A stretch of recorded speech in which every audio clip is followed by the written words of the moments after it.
김건희의 선택입니다. 오늘 김종효 애널리스트님 나오셨습니다. 안녕하세요. 네, 안녕하십니까. 네, 먼저 오늘장 지수로는 참 좋은데요. 오늘장을 바라보는 체크포인트 어디에 있을까요? 가장 중요한 것은 우리가 2020선을 계속 못 넘고 있지 않습니까? 그 2020선의 정복에 대한 그 단초를 마련해낼 수 있는지가 핵심인데요. 한 2, 3일간 우리 시장에 대해서 약간 정체된 모습을 보이던 외국인들이 오늘 비교적 강하게 사고 있죠. 지금 현재 2천억 가까이 사고 있는 모습인데 물론 만족스럽진 않지만 최근에 약해졌던 외국인 순매수가 다시 강화되고 있다는 관점에서 일부 긍정적인 요인이 있고요.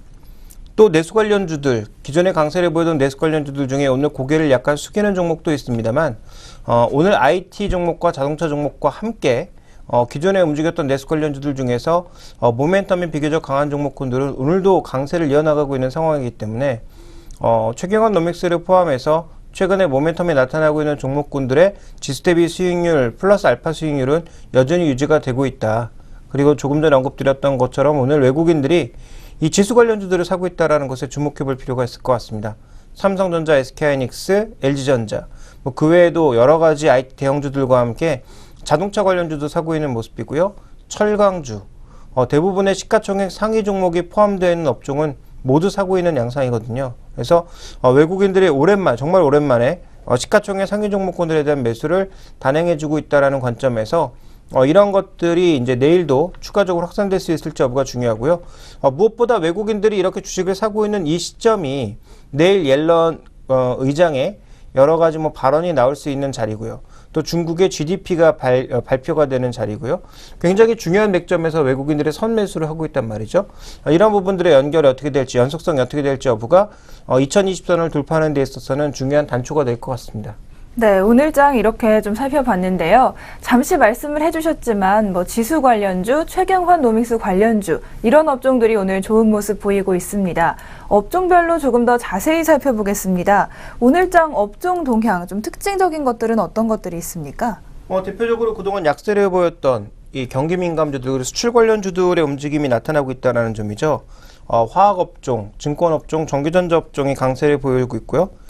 반대로 이제 비금속 광물, 전기가스, 건설업종은 약세를 보이고 있습니다. 그동안 비교적 큰 폭의 강세를 보였던 건설업종이나 비금속 광물의 시멘트 관련주들의 하락세는 차익 매물이라고 치더라도 오늘 강세를 보이고 있는 화학업종, 또 증권업종의 흐름들은 굉장히 우리가 좀 오랜만에 보는 흐름이다라고 좀 봐야 될 것 같고요. 특히 화학업종 같은 경우에는 특정 종목, LG화학에 대한 쏠림 현상이 비교적 강하게 나타나고 있고 OCI나 아니면 롯데케미칼 같은 최근에 이제 상승해서 소외되었던 그런 종목군들이 많이 두각을 나타내고 있다는 점을 살펴봐야 될 것 같습니다. 이 안에 또 증권주, 대표적으로 최경환 노믹스 수혜주로 꼽히는 종목이고요. 또 백화점주 일부 종목이 또 이에 포함되고 있고 대부분의 내수 종목이 이에 포함될 것으로 예상이 되면서 건설주는 먼저 움직였지만 오늘은 약간 정체되는 모습을 나타내고 있는 가운데 또 중국 관련 얘기가 나오면서 유아용품, 전기차, 화장품 등 일부 테마가 강세를 보이고 있는 것도 특징입니다. 그런데 이들 테마가 모두 중국과 관련이 있다는 거죠. 유아용품 같은 경우에는 산화 제한이 풀린다라는 얘기, 그 다음에 전기차 같은 경우에는 중국에서 전기차를 넓혀간다라는 얘기, 그 다음에 화장품 같은 경우에도 중국에서 소비세를 낮춘다라는 얘기에 강세를 보이고 있기 때문에 오늘의 강세 테마는 모두 중국과 연관이 있고요. 그 외 업종별로 살펴봤을 때는 정책과 관련돼서 움직이는 특징이 있다라고 봐야 될 것 같습니다. 네, 정책과 중국, 오늘장을 움직이는 큰 두 축이라고 볼 수도 있을 것 같습니다. 그렇다면 방금 말씀해주신 그 강세 업종 중에서 전기차 종목들이 오늘 또 강세 보이고 있습니다. 어제부터 시장에 주목 많이 받았는데 전기차 업종 동향 어떤가요? 전기차는 테슬라 올라가고 주변에서 관련된 얘기만 나오면 언제든지 강세는 보일 수 있겠죠. 다만 매번 말씀드리고 있습니다만 전기차 당장 내일 시작할 수 있는 사업이 아닙니다. 부가적으로 갖춰야 될 것들이 너무나 많기 때문에 또 법적으로 처리해야 될 게 많기 때문에 실제적으로 중국에서 전기차 시작한다. 시작은 옛날부터 했죠. 그리고 또 하나 우리가 좀 주목해야 될 건 뭐냐면 우리나라와 전기차의 기술력, 중국의 전기차 기술력 차이가 굉장히 많이 날 것 같지만 그렇게 별 차이 없습니다. 그래서 실제로 중국의 비아디에 워렌 버핏을 포함한 세계 유수의 투자자들이 투자한 이유가 있는 거죠. 그리고 중국 같은 경우에도 현재 전기차를 포함한 몇몇 기술 같은 경우에는 대부분 내수주를 밀어주기 위해서 많이 노력하고 있습니다. 그래서 아예 압도적으로 우리가 기술로 눌러서 대표적으로 이제 반도체 같은 것들은 다른 나라에서 쉽게 만들어서 진입할 수가 없거든요. 그 기술력의 격차라든지 투입 설비 투자의 단가라든지 이런 게 워낙 비싸기 때문에 삼성전자가 그 나라 가서 투자하는 거는 맞을 수 있겠습니다만 그 나라가 스스로 투자해서 삼성전자만큼의 기술을 키우는 건 너무 시간도 오래 걸리고 돈도 많이 든다라는 거죠. 그러다 보니까 이제 그런 부품에 대해서는 해외에서 수입하는 게 더 싸다라고 느끼겠지만 그 외의 것들 기본적으로 뭐 골조를 만들다든지 아니면 그 안에 들어가는 아주 그 핵심 물질 말고 일반적인 물질 같은 것들, 개발이 쉬운 일반적인 물질 같은 것들은 아예 중국에서 M&A를 해버리거나 굉장히 기술 확보를 쉽게 하고 있는 상황이기 때문에 오늘 뭐 우리 산업을 포함해서 굉장히 다양한 성격의 종목군들이 올라가고 있는데요. 뭐 이런 종목의 상승세, 뭐 테마라는 점에서 쉽게 멈추진 않을 것으로 또 보여집니다만 의외로 숫자로 돌아오지 않는다라는 관점에서 지난번 상승세만큼 강하게 가진 않을 거고 또 길게 가지도 않을 거다라고 봐야 될 것 같습니다. 전기차에 대해서는 장기적으로 LG화학이나 삼성, SDI 정도가 여전히 관심주라고 봐야 될 것 같고요.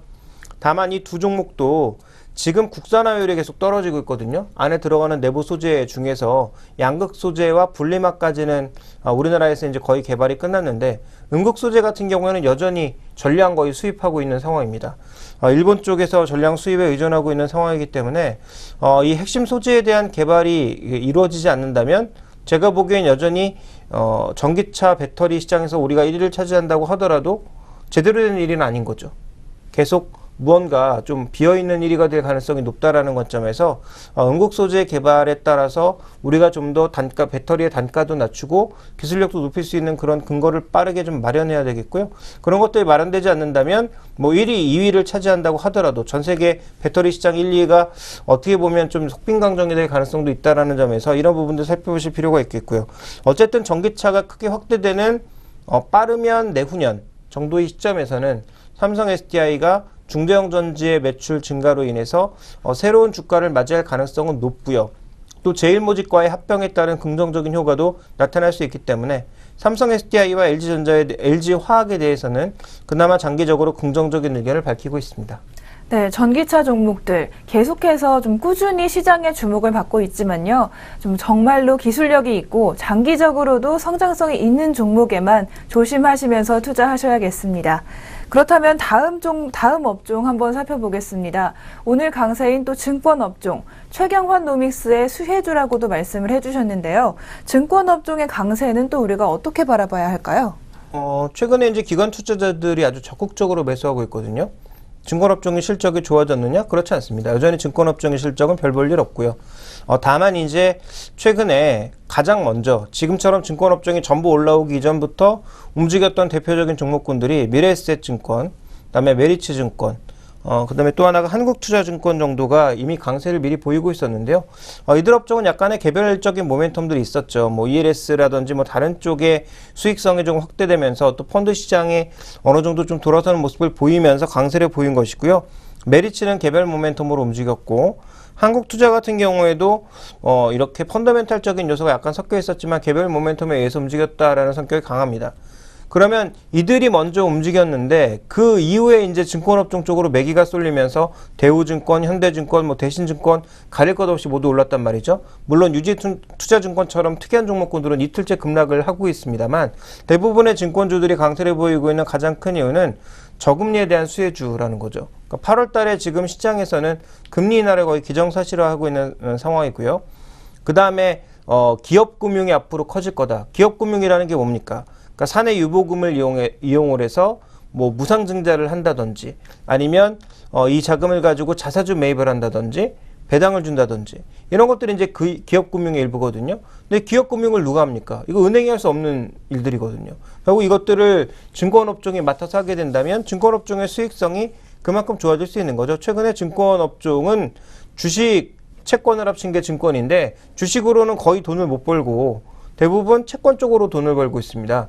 그런데 이렇게 기업금융 쪽에 M&A를 포함해서 유보금을 활용할 수 있는 여러 가지 길이 열린다면 뭐 유상증자를 해도 증권사에겐 도움이 되는 거고요. M&A를 하면 뭐 그 경우에 따라서는 대박이 나올 수도 있고요. 그 다음에 또 한 가지 우리가 살펴봐야 될 것은 뭐 배당금이라든지 여러 가지 그런 기업 금융의 움직임에는 증권사들이 물밑에서 작업할 수 있는 내용들이 크기 때문에 뭐 그와 관련된 대형주들의 수혜 기대감 뭐 이런 것들이 좀 반영되고 있는 것이 아닌가 이렇게 보여져서 증권업종의 강세 자체는 정책 기대감이다. 그래서 최경환 경제팀이 과연 얼마만큼 강하게 지금 시장에 풀어놓은 정책들을 밀어붙이냐에 따라서 해당 종목군들의 추가적인 강세 모멘텀으로 작용할 것인지 확인해 볼 필요가 있을 것 같고요. 대장주로서 우리가 좀 봐야 되는 것은 선도했던 개별 성격의 종목군들보다는 지금 현재 움직임이라면 뭐 우리투자, NH 그 투자증권 합병했지 않습니까? 이런 뭐 합병법인이라든지 아니면 뭐 대우증권이라든지 좀 더 규모가 크고 기업금융에 대한 노하우가 있는 그런 종목군들이 장기적으로 좀 유리하지 않을까라고 봐야 될 것 같습니다. 네, 기업금융, 증권업종에서는 기업금융을 좀 주목해서 보셔야 할 것 같습니다. 네, 지금까지 전기차 종목과 증권업종, 특징 업종들까지 살펴봤습니다. 잠시 후 선물은 선물이다. 엘도라도 전문가님과 함께 돌아오겠습니다.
엘도라도 전문가님과 함께 알아보는 선물은 선물이다 시간입니다.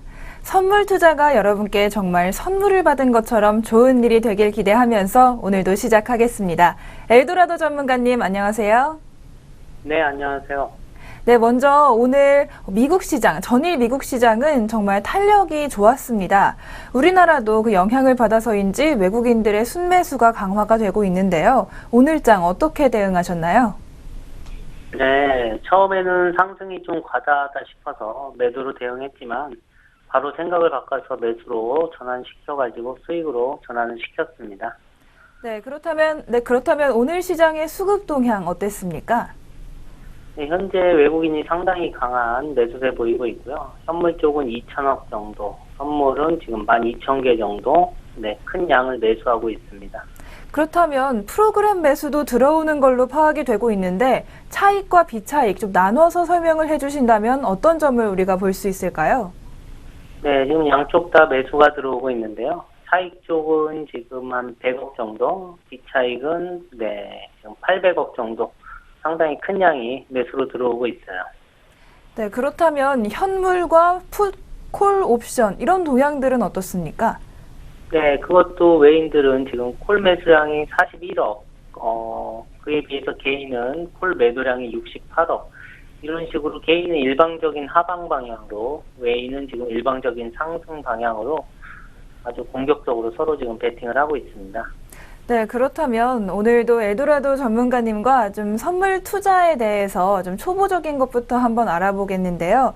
오늘은 코스피 200 그리고 코스피 선물 또 지수에 대해서 말씀을 부탁드리겠습니다. 이런 점들 우리가 어떻게 이해해야 쉽게 이해할 수 있을까요?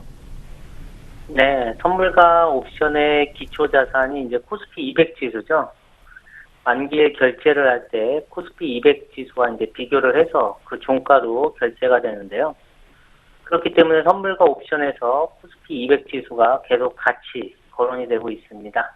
아, 네. 그렇다면 선물이 만기가 될 때, 또 옵션이 만기가 될 때 코스피 200과 비교가 된다는 건데요. 그렇다면 이렇게 비교가 되는 지표인 코스피 200 지수는 어떤 것인지 설명 부탁드리겠습니다. 코스피 200 지수는 이제 1996년 5월에 시작된 코스피 200 선물 지수가 있고요. 그 다음에 97년 7월에 시작된 코스피 200 옵션 거래를 위한 그런 지수가 이제는 시작이 됐는데요. 주가 지수 선물 거래를 위해서 거래 기초가 되는 지수가 필요한데요. 기존 코스피 지수를 기초 자산으로 하기에는 상장 전체 종목을 포괄하는 지수이기 때문에 시장 대표성이 되기에 부족하죠. 이 때문에 코스피 200 지수가 탄생을 하게 됐습니다. 코스피 200 지수는 코스피 시장 상장 종목을 대상으로 대표성, 거래량, 업종 대표성을 기준으로 해서 상위 종목 200 종목으로 편입이 되죠. 코스피 200 지수에 편입되는 종목은 매년 한 번, 6월 주가지수 선물 상품 만기일 다음 거래일을 기준으로 정기적으로 변경이 됩니다. 하지만 이때가 아니더라도 상장 폐지 사유나 관리 종목으로 지정이 되는 경우에는 거래소가 지정한 날짜부터 퇴출되고 바로 새로운 종목이 편입이 되는 거죠. 네, 그렇다면 코스피 200이 결국 코스피 종목 중에 200개를 고른 것이고 이 코스피 200 지수가 어떻게 될 것이냐, 앞으로 어떻게 될 것이냐를 예상한 게 선물 거래라고 볼 수 있겠는데요. 이 오늘의 선물 거래 전략 어떻게 세우면 좋을까요? 네, 오늘 같은 경우는 이제 그동안 지지부진했던 변동성이 오늘을 기점으로 살아날 것으로 판단이 되고요.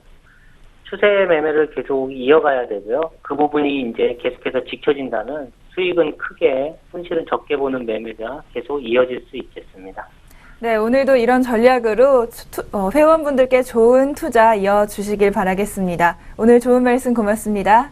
네, 고맙습니다. 네, 지금까지 엘도라도 전문가님과 알아본 선물은 선물이다 시간이었습니다.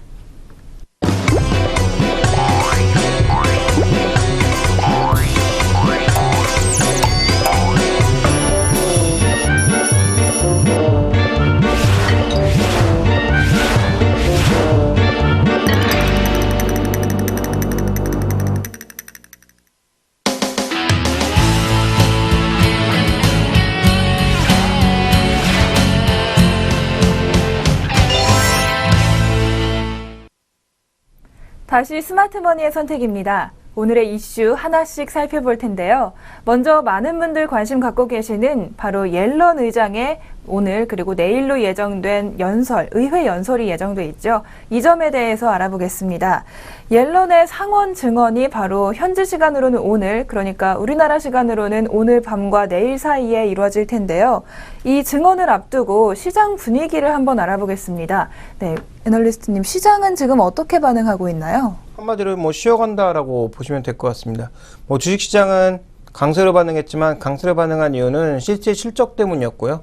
옐런의 의장 발언을 앞두고 좀 더 민감한 채권 시장이나 환율 시장은 거의 쉬어가는 모습이었다라고 좀 봐야 될 것 같은데요. 먼저 청문회 발언은 2일에 연속되기 때문에 내일도 나오고 그 다음날도 나옵니다. 근데 어차피 오늘 저녁을 거쳐서 내일까지 내용들이 나오게 되면 그 다음날은 같은 내용을 반복할 가능성이 높기 때문에 오늘 주목하고 있는 거죠. 일단 채권 시장은 최근에 다시 채권 수익률이 낮아지면서 미국의 최근에 여러 가지 복합적인 분위기를 반영하고 있었거든요. 그러니까 경제지표 분명히 좋아지고 있지만 기대 인플레도 올라가고 있음에도 불구하고 미국의 성장률에 대해서는 여전히 조금 물음표를 닫는 모습이었습니다. 준비된 그림을 보시면 최근에 꾸준하게 내려오던 미국채 10년물 수익률이 2.5%대에서 오늘 소폭 반등하면서 끝났습니다. 그래서 큰 변화가 있기보다는 제한적인 범위 내에서 움직임으로 옐런 의장의 발언을 기다리는 듯한 모습으로 마감을 했고요. 자, 그 다음에 그 달러 같은 경우에도 마찬가지입니다. 달러 같은 경우도 지금 달러 인덱스는 거의 제자리에서 마감했거든요. 80선에서 크게 움직이지 않는, 최근에 뭐 우리 지수와 마찬가지로 80선을 축으로 등락만 거듭하고 있는 그런 양상인데, 유로화도 거의 움직이지 않았고요. 엔화도 제한적인 움직임이었습니다. 3대 기축 통화가 모두 크게 움직이지 않았고, 그동안 랠리를 보였던 호주 달러는 쉬어가는 모습을 보임으로써 통화의 움직임도 그렇게 크지 않았다라는 점, 결국은 옐런의 발언에 따라서 환율 시장도 새로운 방향성을 잡기 위한 일종의 좀 준비를 하고 있다. 어찌 보면 뭐 폭풍전야와도 같은 그런 모습을 조금 보이고 있다라고 봐야 될 것 같습니다. 그 다음 살펴봐야 될 건 금인데요. 금은 오늘 급락했습니다. 연중 최고 등락률을 보이면서 급락했죠. 그러니까 변동폭이 가장 컸다라는 것인데 2% 이상의 급락세를 나타냈고요. 뭐 1200달러까지 갈 거다라는 뭐 예상도 나왔습니다만 뭐 그런 전망은 맞은 적이 없으니까 별로 의미는 없는데, 어쨌든 중요한 건 뭐냐면 금 가격이 급격하게 빠진 데 이유는 향후 인플레에 대한 믿음감이 조금 줄어들었거나, 아니면 달러에 대한 강세를 보고 있거나, 아니면 현재 실물에 대한 수요가 급격하게 줄어들면서, 특히 인도 쪽의 실물 수요가 줄어들면서 나타나고 있는 현상이다라고 봐야 될 것 같습니다. 근데 이런 그 큰 장대 음봉에 거래량을 비교적 크게 실은 이러한 변화점은 대부분 추세를 형성하기 마련이거든요. 여기도 지금 보시면 장대 음봉이 형성된 이후에 추가적으로 꽤 많이 내려왔었고요. 이때도 마찬가지입니다. 장대 음봉이 발생한 이후에 비교적 크게 하락하는 모습을 보여왔기 때문에 이번에도 금 가격이 다시 한번 레벨 다운을 할 것인지 여부가 중요할 것 같고요. 만약에 금 가격이 레벨 다운하면서 지금 같이 빠지고 있는 뭐 백금, 팔라디움, 은 이런 것들이 동반해서 모두 빠진다면 비철금속 관련주들이 동반 하락할 가능성, 특히 단기 랠리를 보였던 고려아연 같은 경우가 동반 하락할 가능성이 비교적 높아지기 때문에 이런 종목군들에 대한 변화에 대해서는 우리가 살펴볼 필요가 있겠죠. 얘기에 좀 곁다리까지 흘렀지만 핵심은 뭐냐 하면 결국은 옐런의 발언을 듣고 판단하겠다라는 시각이 시장에서 강한 것 같고요. 발언이 나오게 되면 단기 움직임은 조금 급격해질 것으로 예상이 되고 있습니다. 네, 이렇게 옐런의 상원, 하원 증언을 앞두고 이렇게 좀 기다리는 모습이 계속되고 있습니다.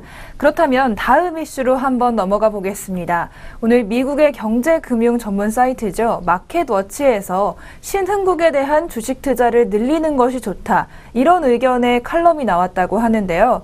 우리나라에도 포함이 되는 이야기인지 참 궁금해집니다. 네, 이런 칼럼의 내용이 어떤 내용이었나요? 그 마켓워치 창콘에 보시면 이제 여러 가지의 칼럼이 돌아가면서 올라오거든요. 증시에 대한 칼럼도 있고, 그다음에 미국 사람들이 관심이 있는 뭐 펀드라든지 연금이라든지 이런 칼럼이 거의 날마다 번갈아 가면서 계속 올라오게 됩니다. 그 중에서 제프 리브스라고 하는 사람은 뭐 꽤 유명한 사람인 것 같아요. 저도 뭐 아주 이 사람이 유명한 사람인지 모르겠습니다만, 월스트리트 저널과 제휴를 맺고 있는 이 마켓워치에 칼럼을 올릴 정도면 그래도 어느 정도 영향력이 있는 사람이기 때문에 아마 글을 올릴 텐데요. 이 양반은 이렇게 얘기를 했습니다. 신흥국 주식을 투자하되 한국에 대한 얘기는 없었고요. 대만과 중국, 인도에 투자라고 했습니다. 그리고 개별 주식에 대한 투자보다는 ETF에 대한 투자를 얘기를 했고요. 이들에 대한 투자 이유로서는 선진국 대비해서 밸류에이션도 좋고 모멘텀도 좋다라고 얘기를 했습니다. 대표적으로 하나하나 조금 살펴보게 되면요. 대만이 최근에 외국인 매수와 함께 꽤 강세를 보여주고 있습니다. 우리 시장은 지금 2000선 부근에서 계속 이렇게 흘러가고 있는 동안 지금 대만 같은 경우에는 이만큼 더 올라갔습니다. 대만이 이렇게 올라간 이유는 뭐 여러 가지가 있지만 중국 관련 플러스 알파 효과도 있었을 거고요. 더 중요한 건 아이폰 기대 효과가 우리나라 LG 디스플레이, LG 이노텍 이런 종목으로 흘러들어온 것과 마찬가지로 대만의 주요 종목군들, 특히 IT의 비중이 절반이 넘어가는 대만 증시에 있어서는 절대적으로 작용했다라고 봐야 되겠죠. 그러다 보니까 글로벌 IT 벤더 역할을 하고 있는 대만 증시 자체가 최근에 강세를 보였다, 이렇게 봐야 될 것 같고요. 그 다음에 중국 ETF도 차이나, 그러니까 전체 중국 시장을 대상으로 하는, 혹은 항생 H를 중심으로 하는 중국 ETF가 아니라 중국에 이제 배당을 주는 종목을 중심으로 하는 ETF가 아닌가라고 보여지는데요. 이 ETF의 지금 수익률이 얼마냐면 1.9%입니다. 연간 수익률, 연간 배당 수익률을 1.9%를 예상하고 있거든요. 지금 미국의 S&P 500 배당 수익률보다도 높은 정도의 배당 수익률이니까 배당 수익률을 고려해서 또 중국의 성장성을 고려해서 지금 사도 괜찮다.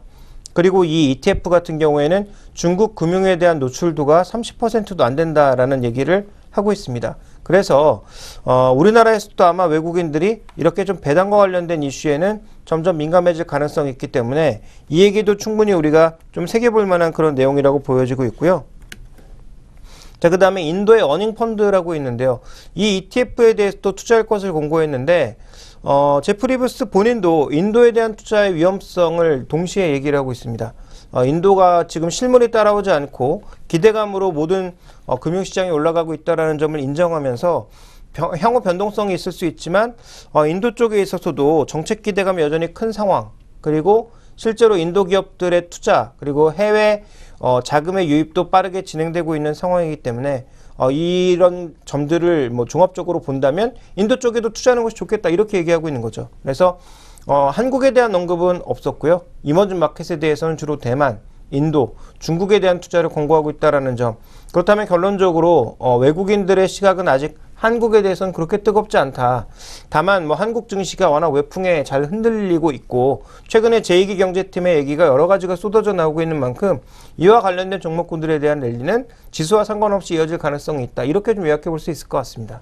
네, 마켓워치 칼럼에서 신흥국을 주목을 했지만 아직은 우리나라에 주목하지는 않은 점 유의하셔야겠습니다. 그렇다면 다음 이슈 한번 넘어가 볼 텐데요. 또 최경환 경제팀에 대한 이야기입니다. 최경환 경제팀이 이제 기업 사내 유보금에 과세를 할 수도 있다, 이런 이야기들이 나오고 있는데요. 그럼에 따라서 이 기업들이 유보금을 세금을 내는 대신 배당을 하지 않을까, 이런 이야기도 나오고 있습니다. 유보율이 많은 종목들 과연 배당을 많이 할 수 있을지 우리 투자자분들이 좀 궁금해하실 것 같은데요. 이런 이슈들은 어떻게 보고 계신가요? 그러니까 뭐 이런 거죠.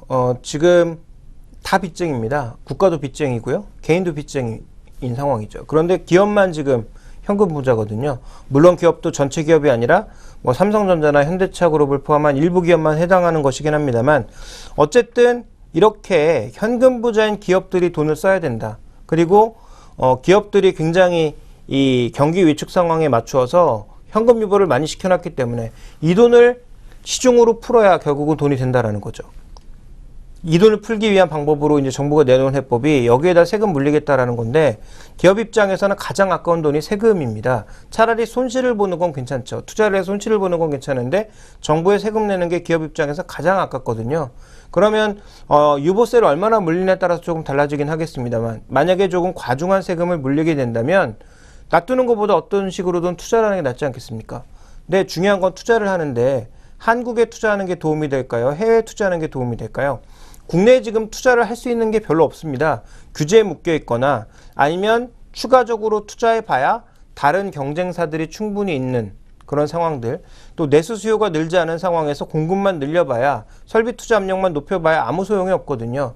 그러면 투자하기에도 조금 애매하고 해외에 투자하자니 또 해외에 투자한다고 뭘 할 것 같고 그런 관점에서 보면 자사주 매입을 한다든지 아니면 배당을 준다든지 뭐 이런 방향으로 돌아설 가능성은 충분히 있다라고 봐야 될 것 같고요. 또 하나 시기적으로 보면 뭐가 맞물려 들어가고 있느냐?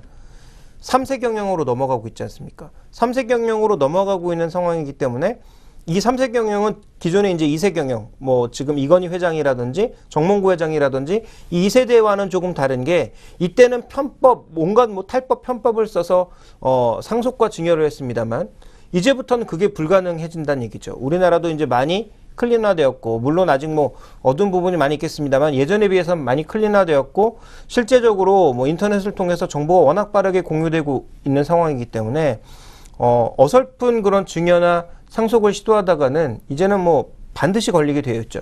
그런 관점이다 보니까 이제는 우리도 드러내놓고 증여나 이런 걸 하기 위해서는 대주주에게 많은 배당을 돌려주는 수밖에 없다. 그럼 그 확보된 배당을 중심으로 해서 계속 주식을 사는 거죠. 그런 형태로 이제 상속을 할 가능성이 높아졌다라고 봐야 될 것 같습니다. 그런 관점에서 본다면 분명히 앞으로의 배당 가능성은 높아졌고요.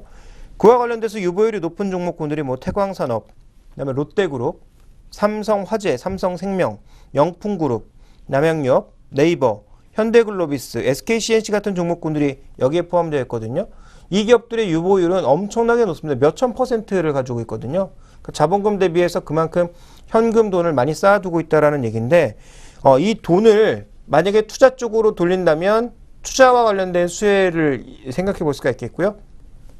만약에 대주주를 위해서 배당 쪽으로 돌리게 된다면 그것은 기존 주주들에게도 이익이 되는 상황이기 때문에 저는 장기적으로 이런 종목군들에 투자하는 것은 나쁘지 않다라고 보고 있습니다.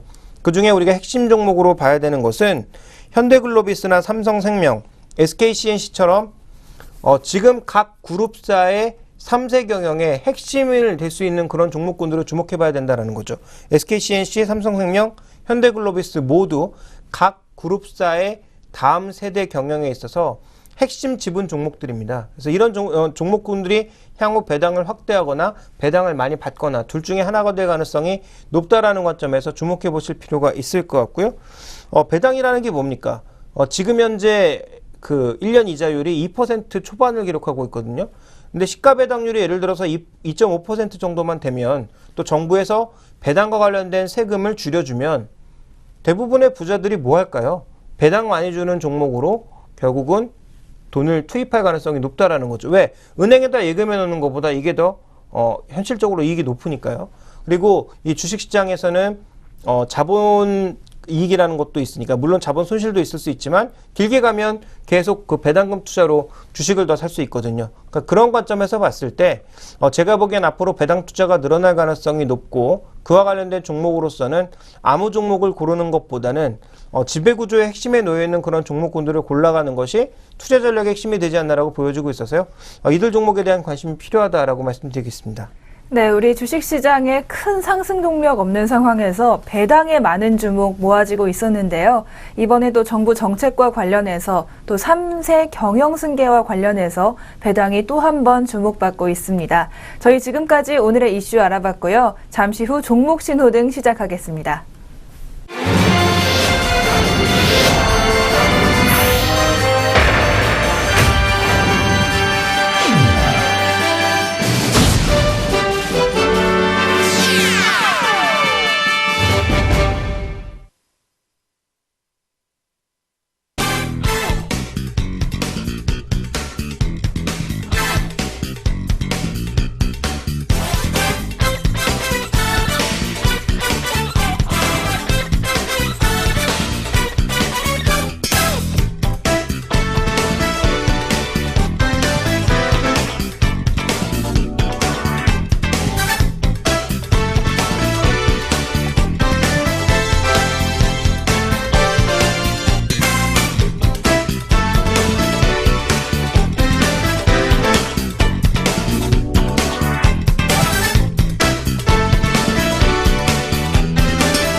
동방박사의 종목 신호등 시간입니다. 가지고 계신 종목 혹은 사고 싶으신 종목에 고민 있으신 분들 저희 리치맵 홈페이지에 고민 올려주시기 바랍니다.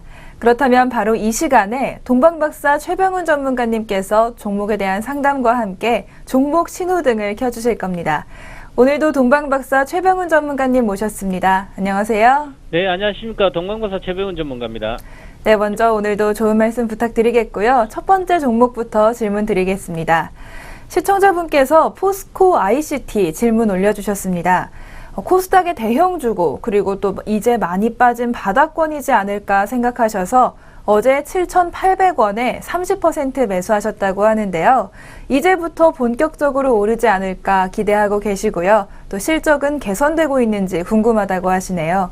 포스코 ICT 부탁드립니다. 네, 포스코 ICT가 시가총액 상위 종목인데요. 어저께 샀으면 뭐 바닥권에서 산 것 같고요. 그래서 오늘 2.7% 올라가다가 다시 지금 눌림목 주고 있죠. 7,990원까지 갔다가 제가 보는 박스권 상단에 갔다가 지금 내려오고 있습니다. 지금은 오늘 시장의 특징이 중요한 것은 코스피 지수는 20포인트 오르가고 코스닥은 오르다가 플러스 나다 마이너스 갔죠. 그래서 코스닥은 그동안 많이 올랐으니까 숨고르기 하는 좀 쉬고 있는 상태고 코스피는 오히려 강하게 오르고 있다. 그래서 코스닥의 시가총액 상위 종목 장이 좋을 때는 코스닥 지수가 갈 때 시가총액 상위를 가는데요. 지금은 오히려 코스피 종목이 가는 그런 형태죠. 그죠? 그래서 코스닥의 시가총액이 높다고 대형주가 한다고 지금 바로 가는 건 아니고 좀 쉬고 있다. 하지만 바닥권이기 때문에 그렇게 위험한 단계는 아니기 때문에 시간을 걸리더라도 바닥에 있으면 어느 정도 시간이 흐르면 주가가 이제 8,000원 중반대로 아마 갈 것 같고요. 그래서 한번 실적을 물어봤는데 한번 실적 관련된 걸 한번 투자 포인트를 뭐 참고 한번 보도록 하겠습니다. 이 종목은 이제 포스코 ICT는 이제 철강 관련 IT EIC 기반으로 해서 실적이 안정적입니다. 근데 1분기 실적이 생각보다 안 나왔을 거예요. 근데 2분기도 크게 좋지는 않을 걸로 보입니다. 그래서 3분기부터 좀 좋아진다. 하반기부터는 가면 갈수록 좋아지는 그런 구도고요. 연결 자회사가 포스코 LED 하고 발전 종합 정비 회사인 폰유텍을 갖고 있습니다.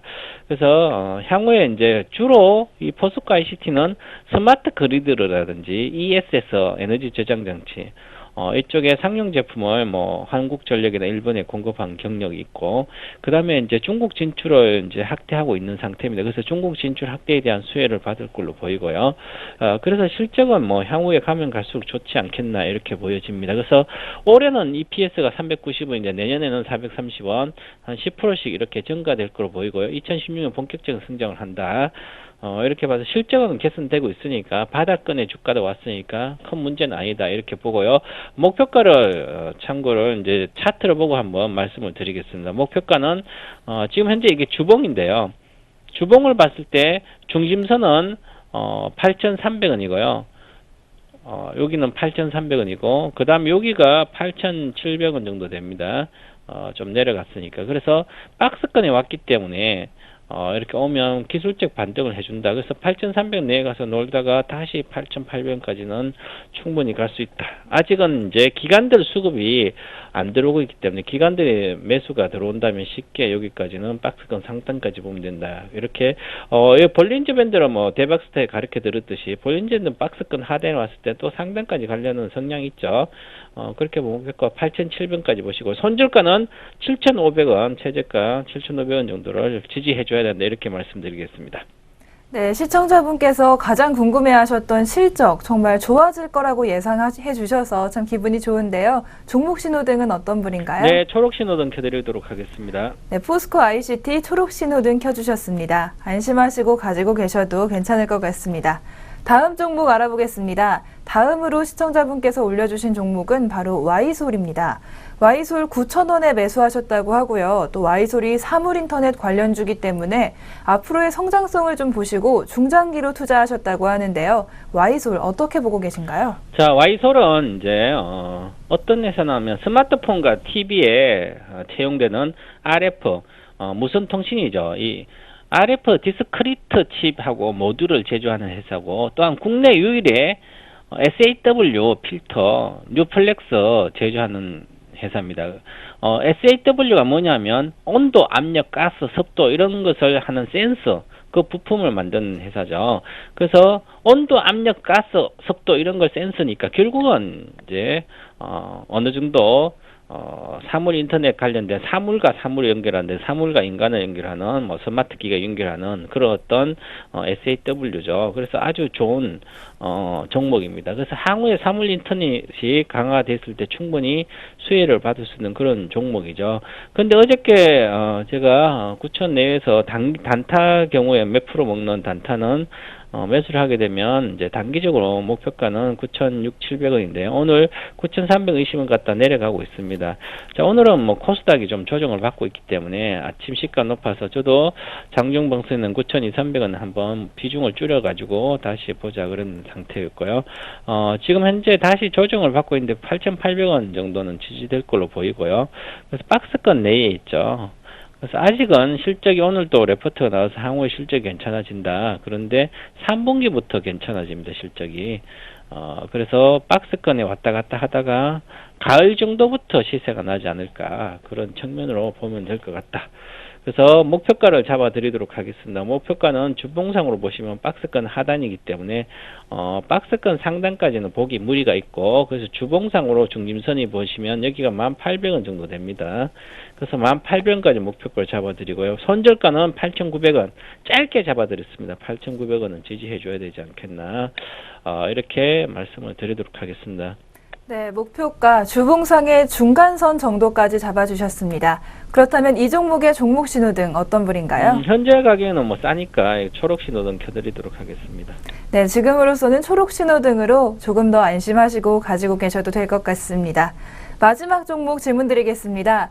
우리 시청자분께서 두산중공업 33,800원에 바닥권이라고 생각하고 사셨는데 지금 더 주가가 하락한 상황입니다. 계속 손실 중이신데 이제 지수도 오늘 오르고 있으니까 두산중공업도 함께 오르지 않을까 기대를 하고 계신데요. 두산중공업 앞으로 어떻게 될까요? 네, 두산중공업은 최근 들어서 계속 하락 중이고요. 양봉이 한 번도 안 뜬 상태고, 그래서 오늘 윗꼬리 아랫꼬리를 좀 달고 있죠. 그래서 어느 정도의 박스권 바닥에 온 주식, 이 종목의 성격, 종목은 그 종목마다가 특이성이 있고요.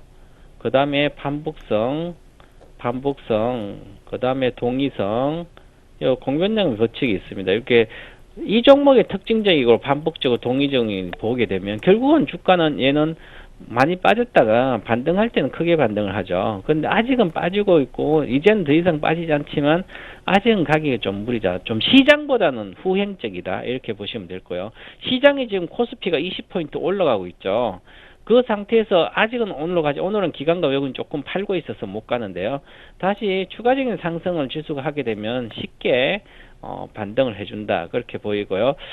이 종목은 두산중공업은 결국은 뭐냐면 수주가 얼마나 나오냐에 따라서 주가가 형성됩니다. 그래서 향후에 이제 상반기 수주가 별로 없었는데 향후에는 하반기는 수주 가시성이 높아지고 있습니다. 그래서 특별히 이제 자산 가치도 저평가되어 있기 때문에 자산가치 저평가됐고요. 그 다음에 자회사 실적이 안 좋은 거 다 반영됐습니다. 그래서 PBR 기준으로 0.8배 정도이기 때문에 바닥권이다. 이렇게 보고요.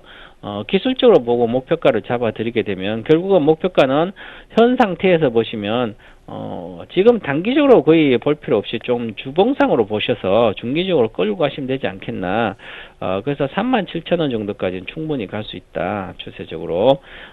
그리고 손절가는 최근 들어 32,350원, 오늘은 32,000원 종가 기준 32,000 유지하면 된다. 종가가 32,000 깨지면 비중을 축소한다든지 하시면 되겠죠.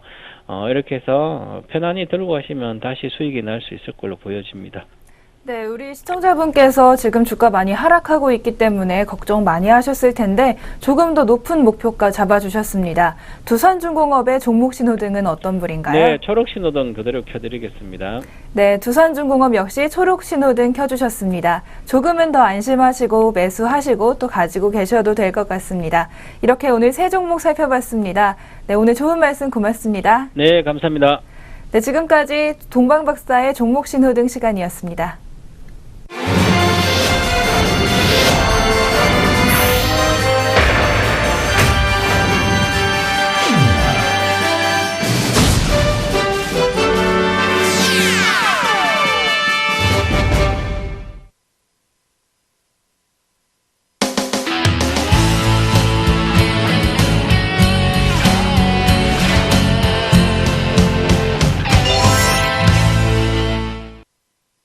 다시 스마트머니의 선택 시작하겠습니다. 오늘의 종목 살펴보겠는데요. 오늘 저희가 준비한 종목은 바로 현대산업입니다. 현대산업, 지금 오늘은 조금 주가가 떨어지고 있지만 최근 흐름이 참 좋은데요. 특히 다른 건설주보다 더 양호한 흐름 보여주고 있습니다. 비교하자면 더 좋은 지금 주가 상황인데요. 현대산업이 이렇게 다른 건설주보다는 더 좀 양호한 모습 보이고 있는 이유가 어디에 있나요? 현대산업이 가장 좋았던 주가 상황이 2010년, 2011년 정도였습니다. 그때 왜 좋았냐면 해운대를 중심으로 해서 자체 개발 사업, 자기가 갖고 있는 땅을 개발해서 거기다 아파트 짓고 분양을 했는데 그게 이제 소위 말해서 대박이 난 거죠. 그때 이제 가장 좋았는데 현재 그 정도 수준까지는 아니지만 어쨌든 조금씩 회복되고 있는 상황이 나타나고 있고요. 무엇보다 중요한 건 수익성이 좋은 자체 사업이 늘고 있다는 것입니다. 준비된 그림을 보시면 우리가 이제 뭐 속된 말로 완판녀, 완판남이라고 하죠. 그와 마찬가지로 현대산업개발도 최근 아파트만 들면 거의 완판이 되고 있고요. 중요한 건 그 완판 중에 최근에 나타나고 있는 공사의 상당수가 자체 사업이라는 거죠. 그러니까 자기가 땅 사서 개발하고 그 위에다 아파트를 짓는 사업들이라는 것입니다. 뭐 조합이라든지 이런 여러 가지 사업을 더하면 좋겠지만 중요한 건 수익성이 좋은 자체 사업의 횟수가 늘고 있다는 것은 주목해 볼 만한 포인트고요. 그래서 가장 좋았던 2010년과는 분명히 조금 다르지만 이제 서서히 잔고도 회복되고 있고 신규 수주도 회복되는 모습을 보여주고 있다. 그래서 이만큼 가긴 제가 보기엔 다시는 오지 않을 그런 좋은 시절인 것 같고요. 어쨌든 서서히 회복되고 있다는 관점에 우리가 좀 주목을 해봐야 되는 것 같고, 그 다음에 이런 상황이 나타나다 보니까 당연히 줄여야 될 지금 이 미분양은 줄고요. 또 주택 공급은 늘어나는 모습. 어떻게 보면 현대산업이 가장 바라는 그림이겠죠. 이런 흐름이 나타나고 있는 것이 현재 구간에선 다른 종목보다 더 강하게 상승할 수 있는 이유 중에 하나였다라고 봐야 될 것 같고요. 또 다른 쪽의 약점이었던 그 해외 쪽 물량도 없었고, 그다음에 PF 물량도 상대적으로 적었다라는 것이 주가 상승의 이유라고 볼 수가 있습니다. 네, 정말 준비해 주신 자료를 보니까요. 완판 행진이 이어가고 있다. 이 말씀이 딱 들어맞는 것 같은데요. 이렇게 자꾸 더 잘 팔리고 수익성이 좋아지는 것은 사실인 것 같습니다. 그런데 이 수익성 개선이 좀 속도가 어떻게 될지가 좀 주가에도 영향을 많이 미칠 것 같은데 앞으로의 수익성 개선 속도는 어떻게 보고 계신가요? 그 부분도 이미 답을 말씀드린 거나 마찬가지예요. 그러니까 자체 사업을 앞으로 얼마만큼 더 가져갈 수 있느냐가 핵심인 것 같고요. 그런 부분들, 그러니까 자체 사업을 한 것들이 거의 최근이기 때문에 이것들이 수익으로 돌아오는 2015년까지의 수익성 계속 향상이 되는 거죠. 그러니까 준비된 그림을 보시면 2015년까지 매출액과 매출 총이익률이 꾸준하게 늘어나는 것으로 얘기가 되고 있고요. 그 다음에 영업이익률도 2013년도에 적자였지만 올해 소폭 흑자, 그리고 내년에는 흑자폭이 더 늘어나면서 영업이익률도 7%대, 건설사가 7% 영업이익률을 내는 것은 거의 뭐 독보적이라고 봐야 될 것 같습니다. 대부분 3%에서 4%도 쉽지 않거든요. 특히 해외 건설 저가 수주가 주류인 대부분의 기업들의 최근의 이익률이 굉장히 줄어든 것을 고려해 본다면 7%면 굉장히 고수익률이다라고 봐야 될 것 같습니다. 그러다 보니까 당연히 재무구조도 개선될 것으로 현재까지는 예상이 되고 있고요. 그래서 이런 부분들을 종합적으로 놓고 봤을 때 수익성 개선 속도는 일단 확실하게 방향은 이어진다라고 봐야 될 것 같은데 여기에 가속도를 붙이는 건 향후 얼마만큼의 자체 사업을 계속 늘려나갈 수 있느냐 여기에 달려있다라고 보여지고요. 최근에 나타나고 있는 뉴스들을 보면 자체 사업의 뭐 진행 여부는 계속 일단 밝다라고 봐야 될 것 같고 최근 정부에서도 여러 가지 건설 정책을 밀고 있다라는 관점이 현재 이 종목의 속도를 좌우하고 있습니다. 네, 지금 현대산업 수익성이 개선되고 있고요. 자체 사업의 전망도 좋다고 말씀을 해주셨습니다. 그렇다면 지금 주가가 많이 올랐던 것 같은데 현대산업의 투자 전략 우리가 어떻게 가져가면 좋을까요? 지금 거의 한 3년 내 최고가 정도 수준까지 오지 않았나 싶은데 이 정도의 수준이면 일단 저는 이렇게 생각합니다. 그 악재는 이제 다 벗어난 게 아닌가. 근데 악재를 벗어나면 거기서 끝이 아니라 이제는 실적에 가속도를 붙여야 되는 구간이죠. 그래서 실적에 가속도를 붙여서 정말로 좋아지는 것인지 안 좋아지는 것인지를 확인해야 되는 구간이고요. 준비된 그림을 보시면 최악의 국면은 0.5배 수준까지의 밸류에이션, PBR 기준 0.5배까지 갔다가 지금 한 배를 조금 넘게 움직이고 있는 양상인데 이게 적어도 1.5배 혹은 이 2배 정도의 사이까지 들어가기 위해서 제가 보기에 이건 다시 오지 않을 그런 그 상황이고요. 이 정도 영역에 들어가기 위해서는 아무래도 필요한 건 조금 전에 말씀드렸던 대로 실적의 가속도. 그러면 지금 주가가 저점 대비해서 비교적 많이 올랐기 때문에 실적의 가속도를 확인할 수 있는 확인 과정이 필요하다라는 거죠. 그리고 위쪽으로 얼마 남지 않았다라는 관점에서 목표 수익률도 너무 높게 잡을 필요는 없다라는 것입니다. 그러니까 투자 전략의 핵심은 목표 수익률은 낮게 잡고, 두 번째, 실적의 가속도를 확인한다라는 차원에서 이미 뭐 저점에서 가지고 있다면 계속 들고 가는 게 맞겠지만, 신규 매수의 관점에서는 2분기 실적 발표의 내용, 질적인 측면을 보고 나서 결정해도 늦지 않다라고 보고 있습니다. 네, 현대산업의 성장 예상은 확실히 되고 있지만 2분기 실적으로 꼭 확인을 하시고 투자 이어가시기 바랍니다. 지금까지 현대산업 오늘의 종목까지 살펴봤습니다. 오늘 좋은 말씀 고맙습니다. 네, 지금까지 스마트머니의 선택이었습니다.